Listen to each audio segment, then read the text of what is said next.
Start. एक professor असतात आणि त्यांचा सोबत कायम एक ड्रायव्हर असतो. ते प्रोफेसर वेगवेगळ्या कॉलेजमध्ये लेक्चर देत असतात आणि त्यांच्या लेक्चरला ड्रायव्हर बसत असतात आणि ड्रायव्हर त्यांचं ऐकून ऐकून शिकून घेतं. मग एक दिवस ड्रायव्हरला पण इच्छा होते की मला पण लेक्चर असं द्यायचं आहे सरांसारखं.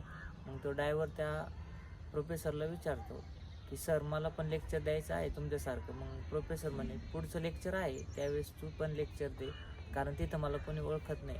मग त्या ड्रायव्हरने लेक्चर दिलं. ते सर्वांना खूप आवडलं, सर्वांनी टाळ्या वाजवल्या. परंतु एका विद्यार्थ्याने प्रश्न विचारला की सर मला हा हा प्रश्न समजलेला नाही. मग त्यावेळेस तो प्रोफेसर म्हणे की हे सोपं आहे, याचं उत्तर तर माझा ड्रायव्हर पण देईल. आणि मग जो प्रोफेसर बसलेले होते त्यांनी उत्तर दिलं.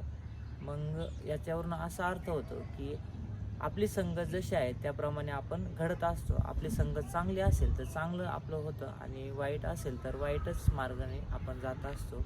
म्हणजेच आयुष्यामध्ये संगत गुण खूप महत्त्वाचा आहे. त्यावेळेस आपण सक्सेस होऊ शकतो.